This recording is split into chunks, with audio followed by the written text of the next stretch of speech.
Again, I'm penning a reminder and Simbia or no our kind my first good coup d'etat, the book our trade anymore. Say indeed, we're indecisive. I'm penny indecisive. After forcing seriously. Criteria be pa no man penny di as finance minister. Parliament say no your ranking me wa. Parliament no obey minority leader. It will share be a see edun ketia. Send a see edun ketia be catch say oh no e no catch o man penny. Say there be adie ene da holo.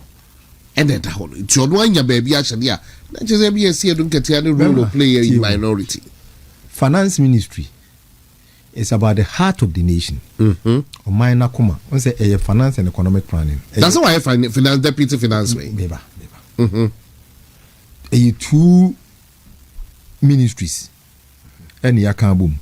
Rollins in the can me no boom. Your Ministry of Finance, your Ministry of Economic Planning. And ya can boom inti. Who handle ministry me no ya integrity. Ministry of Finance and Economic Planning. In this year, usually a hoye or minor comma, a hoye baby a decision be our mind take piano, and one ye take it free. Ain't he Yamisi and Canocre? Say Osha Rollins, Rollins, none the finance minister no way. Dr. Kwesibuchi. Kwesibuchi or year longest a year. What did they mention? Yes. Then about President Kufuor. Who was the finance minister for President Kufuor? Ya was afumafo. At a point near the friend who see a dear Anameboa. Professor Mills, the finance minister, Covenant 4. What did they mention? Now, where he has been a governor of the central bank before. What did they mention? No Safumafo no more, no Safumafo heady ADB. Right? Dr. Kwesibuchi is an astute lecturer and economic planner. What did they do? The later man you free Kojo was a very astute chartered accountant in his private life. So what did they do? Nana Dubai. Where the finance minister, Ken Ufuriata. He owns Data Bank. Before so obey finance minister, he owned enterprise insurance. Well, why successful? Ewo bebree mu. Criteria be pa near the Atoforce. Atoforce, someone else why a deputy finance minister. From where? From where? From Mahama's regime. Bank teller. A teller. Minim why deputy Atoforce's appointment is not on merit, it's political. One might argue so when you appointment a political. I know correct.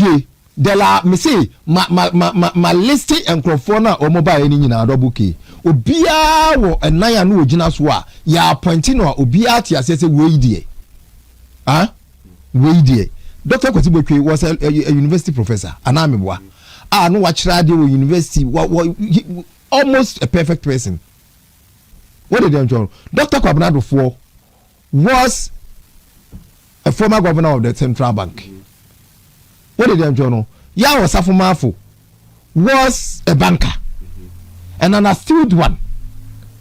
Until your friend say Atoforce in Eba Parliament, no I tell our bank. No a deputy minister. No. He learned on the job. No, argument and confirmed to be a rich. Political limelight in the mono. Deputy minister said no see a political appointment. And son of political limelight in the who was he? He was Atoforce. Empty all the credentials are Obeti Media Kase one what you saying now were political credentials. And Waban will take a political decision. Because administratively and technologically, 1 year had any bitter. He hasn't lived in that world before. The life in United politics, pushing through. Yes, he's a doctor, PhD holder. I don't know how he got it. He's a PhD holder. I'm not doubting his capacity to do that. But what I mean is that private facet of human life, now was a building up. I mean, it may contain any maybe the bias in show any man. He doesn't have it. Only be. That's why he's fighting that unnecessary fight. Now, so on the end of the Sikado no change side for the Yina.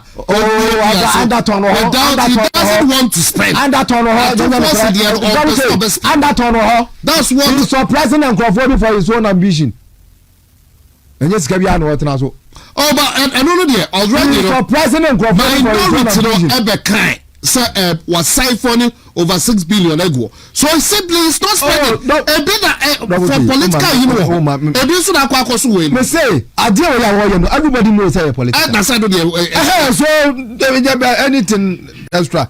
Are political? What who say he's a rival? I don't say they do this public. He was who has a rival. I know Yakawa Debia. So I know one of the baby. And the Debia Kawa. I know another baby. So what do you say? We when you are contesting me. It's the main fan kumpu NYC. Okay, if as a Kopoku and Kopoku never contest what was that blagging Sally go earlier or MP no they say? They go no John Dubello. Who was bragging around telling university students they say one deputy agriculture minister na be here no na do ma me where is he why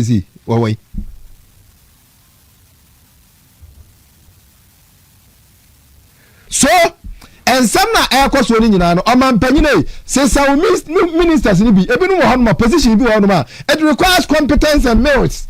It doesn't require political appointment. Those political appointments come in town kando your friend say go boss Sami Jamfi Minister of Finance at first no mbe guaba no President Kofo didn't do that. Rollins didn't do that. Nanado didn't do that. Omu nyina they gave those positions to on merit.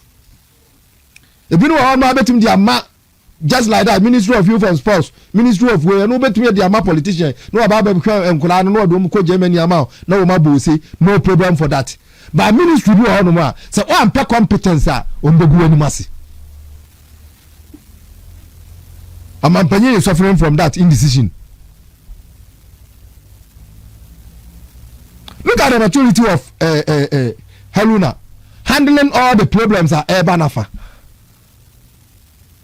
Look at how mature that Mutaka handle all the problems that are coming to his side. On him see and penasem, on him say BBA, but they are able to handle the situation. Why is that 2000 not able to do that? Why is it?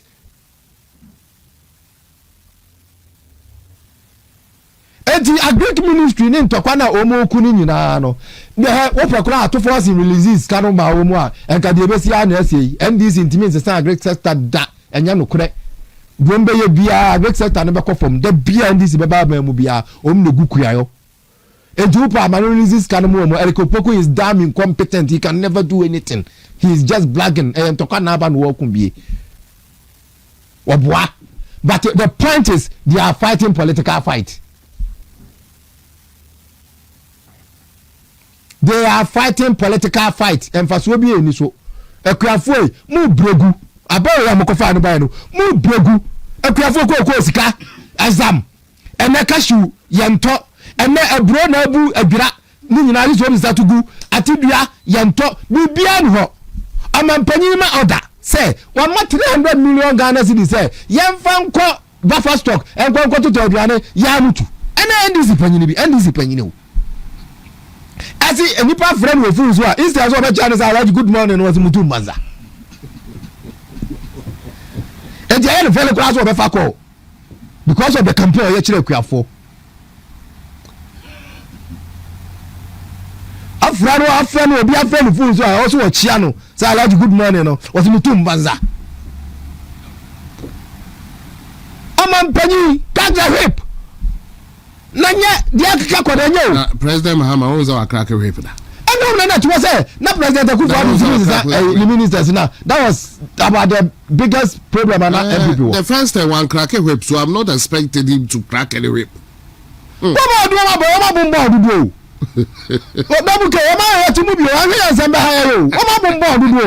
na some say higher than that. They got for Akofaba. Almost celebrating mediocrity. The PI catch you say. You do not have to sit in your comfort zone praising yourself. Delay your gratification. If you are a leader, delay your gratification. Let somebody say, so why are there? Don't go and say, now, Greater Accra Regional Minister, what brings you here for an original demo? If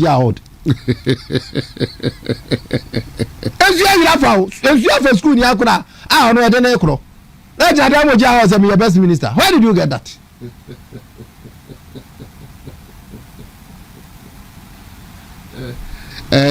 Abakufibua galamse what yastic ye two a year okra epa wa bro what yastic and now my benye what one mama say na we nyina ekoso according to your Frank Kosi Plat I think of we be kula akwa say within a matter of some short time be obey lame duck it will bomb power say wan kasa obey lame duck na o ma aja kwaya de o na say no the next year per be a few months that is obu pia na wi akra no. Let's say examples are President Bono Sati examples and another room Satiano. Oba Benine, Oka se wakwa akotina chire no wasu bibi no. What did you learn? Because enfie kakra ya do bebe di Ghana here e ko enfie mienu. Nothing has changed. Bibia no no asesa. Bibia ni ho. Yesu aka before the adwene ba. Na ne manfo wabobo ne manfo ano. Emo makoya ade a o madwene yam so o muntimi nye. Enti amampanyi adukufu ado ene Dr. Bawumia ho hono no sam no wey na ye policy discussion what does FSHS be ya na say enyi that was a policy discussion when we discuss the challenges the pros and cons of it moves the nation forward we are stuck amampanyi wa bo do e say ya abure so but konfa no chinkomo ayedi no CEO no a Honorable Kwabena Minta Akando, a health minister, and suspending no way can once no onye MPP ni. Yenye time no see wa no ho. And na Kufu ado appointed ne Professor Ade Mensa. Sorry. Ena omo baye. NDC for baye omo be ni free the politics. Against Ashanti man a wish.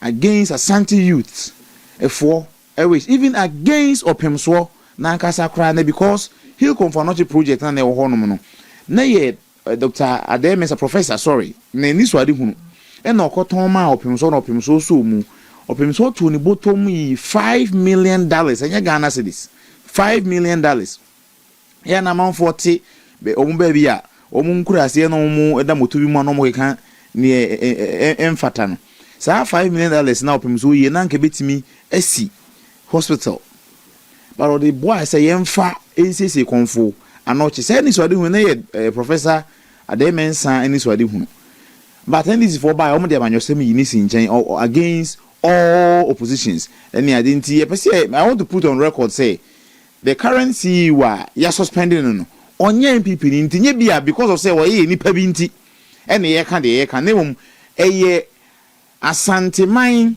the Ashanti region yen yedie any on now rely on sir your friends say hospital we say so other regions na eba I have for Bono Tamale western region western of even central na the referrals by eastern region enyina ba say enti say bibi koso na enkoye wo hono mo a e ka obia almost say confirmation for a issue directive say e hono ma ye ma the emergency center na is overstretched enti ne saso enti no muntimi enye emergency cases fufuro bi abio omzo muntimi enye emergency cases fufuro ni na ne say ho ayema aboro ma ho oden so facilities e ho no mfidi e ho no entimi enye fufuro bio enti se wo de woni pa e ba e ho no ma hwe other places e bi fufuro enu nie Minister say, see, no directive for the mine. It is against a man penny directive for the can issue say,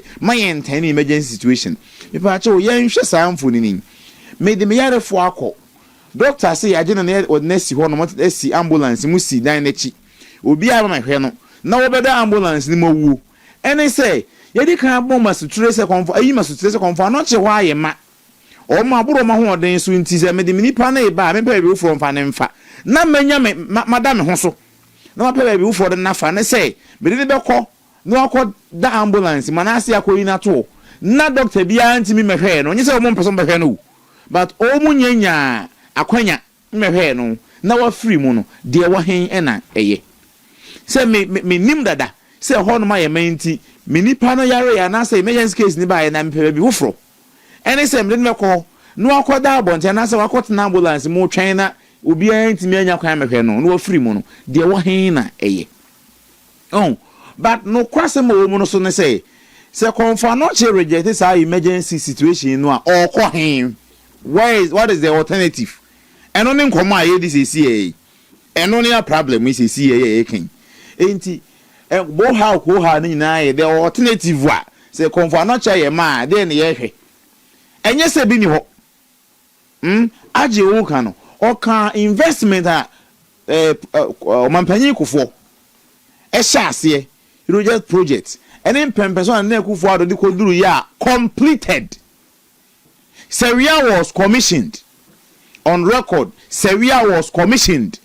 Ukọ honum say ya NDC for me country say what is left then aka was Seria ntie me bibia ni ho because you see emergency friends say light electricity substation be feed everything bibia intact the aka ya doctor for nurse for dey call honum ebi nso Ghana ha say about 60,000 nurses e wa ha omu na adwuma health workers be nso ho mo ye de hia ne say ye fa omu do mako enti konfa no che say why man na enya facility nko a yen kan kire aban no enye chief executive na suspending no ko bie sewia o doctor for ko ho no ma de konfa no che aboro so no o metimi ahwe wo mo sewia betimi ahwe aferi is complete yemfa yenkɔhwɛ aerial view yemfa drone nkɔfɔ ne yentwa apart from no mba mo jai se mo no hokora ne ho mfu no se wo yi nwura na mo aba ye mo jama ne fufuo no firi ho no mo a bɛsene ko everything is complete na dia areho ne say agenda 111 hospital project bɛsene ko trade enei trade is deteriorating trade was commissioned the aban ne commission ewie ebia no ene the hospital agenda 111 no say under the watch of this particular government then a chair say o man for apomodin hu hia enya atwom sam no mo ye no say a man for apomodin hia wa enka so hospital yi obehwa bie na ekufo ado e ba ye no na bekwai e wo ho so be kai bekwai hospital na bekwai ni kumawu which of them said ye champion I think say bekwai yeah a champion time over 40 years na ekufu ado be wie complete and be kwa ye adwuma tepa e kan irrigate project na Dr. President Kufuor irrigate ni hu bi konongo the same thing for me na e de na wo mu ekwaje besia be sha ase e na wo mu de sika no koye wo mu abato nhwehwemu 2016 nti e ba sika na wo se de hospital no na o ma hye no it's not hospital no ye less than 40% complete na ekufu ado ekopa besia be complete for me na ye konongo ye tepa ye kumewu ene bekwai these 4 hospitals akando ya the team ewurawura mu say ade ne nkoso na hwan say the 90 say hospitals ya make kind dey complete the operational and the bisa ho say ene konfo no che say so ye ho aye ma omuntimi nyi bi o say nka na kufu da me yes hospitals ya enka just imagine the nkebesie owie sa maako nsien ebam de be kan on board no kra no na konfo no che still na no pressure was just imagine say na do baye no e na nka sa hospitals yi so ya mfa ye nsa nka say de om baye om gyae ma no da so ho ye ya nka dan na besi enti ebe ni abra no a ye kwa ni na nipa ye ndoso na ye hia ayaresabia no dodo na enti ba dia bia ya koduro no na wa bie aka ho bi na a serve humanity but aban ni say for political reason ti ye nya ho ne en spene ena ekufu ado anwie ena omo anwie ena mo anwie no mo mfanye propaganda yen spene at what cost?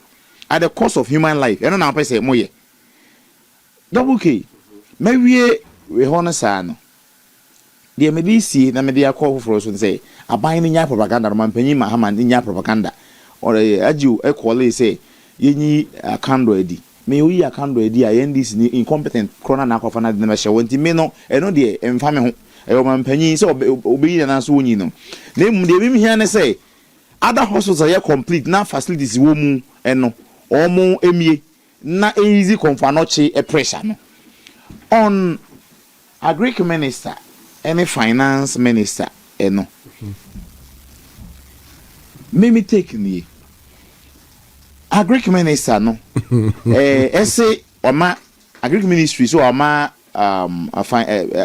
finance ministry say wama agric ministry no and our minister omo budget na about saying 85%. No the amount. Yeah, no the amount. Okay, constituting 1.67 billion.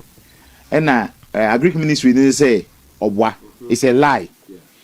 Inti the channel says say ni panemi no ba ku di atro. Say ni panemi no ba ku di atro.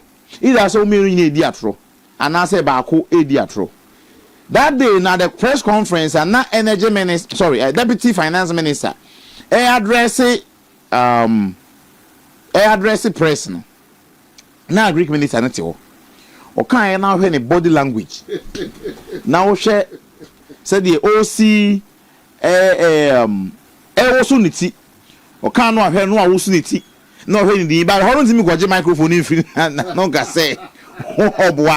Enunti na ya so kana no tum oba no ma na info na representative na appendages take it to social media and mo twa bia bo finance ministry ni pa stop the infantile propaganda and my atwa bia ma wo mo pa na ne nyina mu no se chiniye mienu ko ada no friend say director chase we nya aso no bia no be behave say nti yen ka se chiniye mienu ko a o mindful no and the sofa unim honorable atu forcing Castle that no Dr. Chase ni din ya atro forcing into honorable atro forcing ni behavior ya put up no eno ene de koko ekuafo eni edi omo problems abey because from last year October be pem sabre we say ye koko ekuafo ye ntua omoka ni nyina sika no finance ministry